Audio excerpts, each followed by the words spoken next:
Hello everybody, welcome back to Talking Soccer. I am your host, Justin Horniker, and later on this channel, later this week, we'll have some more soccer-y videos, some more kind of fun tactical analysis of the Champions League, of this U.S. women's national team window that we just experienced. I got this fancy new scarf added to the collection because I was at the game in KC last weekend.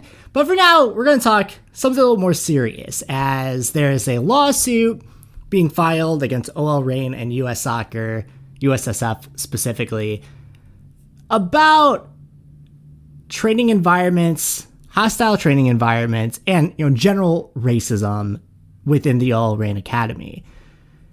And it's a tough situation to talk about, because before I get into the specifics of the lawsuit, we have to mention OL Reign and the act of good that they're doing for social justice and just for the fight for equality in general. And I don't want to seem like I'm trying to paint this picture that OL Reign are doing something that's like empty without value.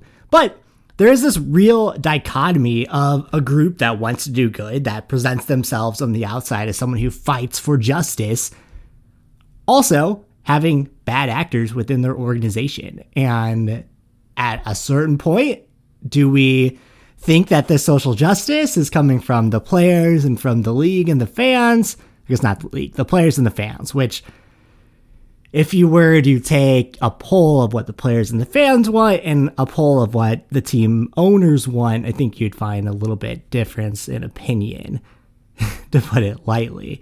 But what can really paint this picture is, if you remember, back in 2020, when NWSL with the Challenge Cup was the first league to come back and start playing again, OL Reign and Sky Blue FC were the first two teams to take the field. They started everything off by taking a knee, by coming together as two teams in the middle of the field, and sending a clear, strong message that not only can NWSL survive the coronavirus pandemic, but they're going to come back and they're still going to fight for social justice, and they're going to make that a clear pillar of the league and of the players.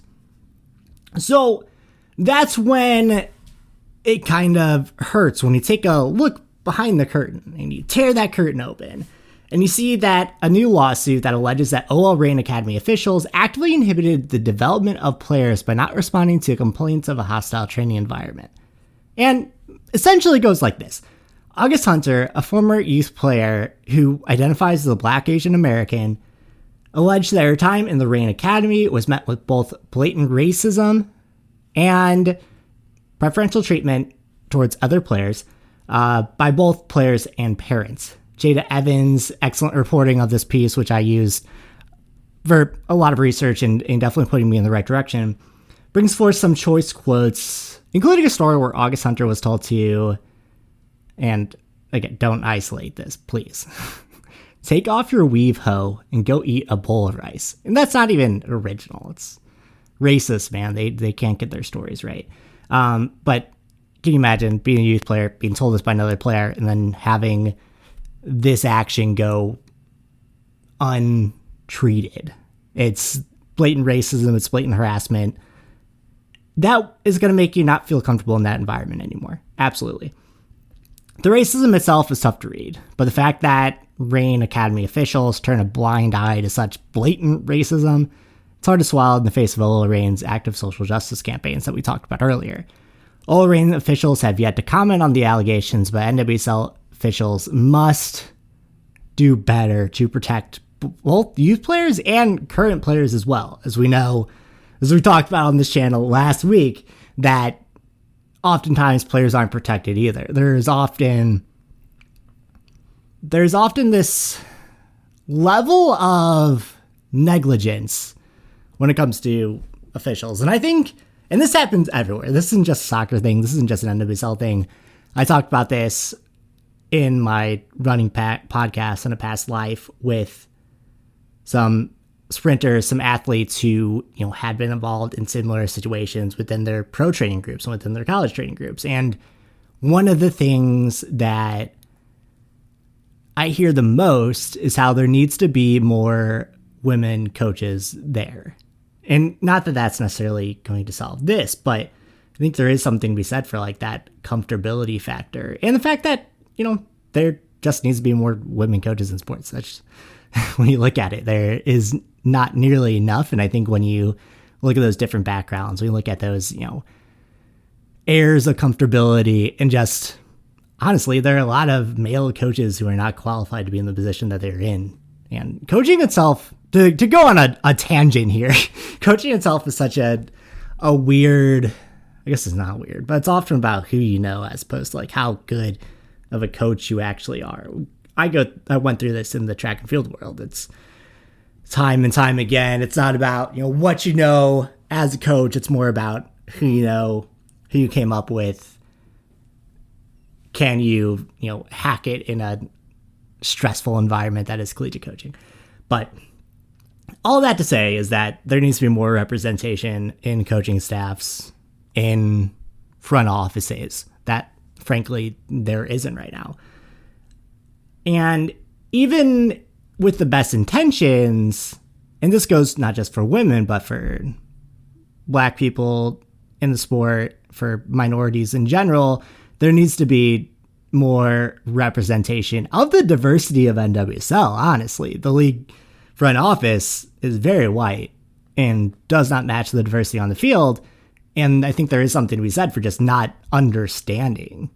And you can have all the best intentions you want, but if you don't do the right thing, if you're not actively combating this racism that's happening at the youth level, and it happens in all sports. If you follow hockey at all, you know the trouble that youth hockey has had with racism in the past few years, and we're just not doing enough about it. And then there is USSF, which is also being called out in this lawsuit. According to the lawsuit, former Reign Academy coach and current USSF U20 women's national team head coach Tracy Kevins would often berate Hunter in front of her peers, calling Hunter too aggressive and not technical enough, and saying Hunter played too hard. This is where some reading between the lines comes in, because calling a player aggressive instead of hardworking is often a racially biased scouting term, dog whistle, that scouts and coaches will use against Black players. Similar to, there was an interesting point of research being done in the NBA that looked at when plays and when players were called sneaky versus when they were called crafty. And this little connotation that those slight changes in words can have between white players and Black players. And fascinating stuff. But it just goes to show that racial bias is just implicitly there. So USSF is specifically called out in this suit for breaching its duty to avoid inflicting emotional distress and not protecting Hunter's access to scholarship and aid that would ensure she would continue training comfortably without inflicting the financial strain of high-level training. And this is interesting too, because obviously we'll know more as this lawsuit gets into the courts and we go through discovery. But, it's hard to tell how much of this is inherent racism and how much of this is retaliation. Because when you're talking about a coach who also coached her at the academy level, I'm sure that when these complaints were brought up about the racist abuse being hurled at her on the field, and after doing nothing about it, I'm sure there were talks involved, and we aren't just starting from scratch there, is what I'm trying to say. Anyway, at this point in time, neither organization has commented on the lawsuits, and like I said, we haven't even gone through discovery yet. This is very new, and once again, shout out to Jada Evans, who did fantastic on this opening article. If you want to read a little bit more about it, I'll post the Medium post that I wrote in the description down below. But it's just something to remember that even though where we are in sports right now is so much better than it was a decade ago, there's still a lot of work that needs to be done on both the women's side and the men's side. And ultimately, it just needs to be something where kids need to feel safe in youth sports. It's so unreal that there just isn't a safe space for children to play. Anyway, hope you all enjoyed. Maybe enjoyed isn't the right word. Hope you all learned something today from this episode. Give me a thumbs up if you did. Make sure you subscribe if you want. I'll throw in some more fun videos this week. But in the meantime, we'll talk soon.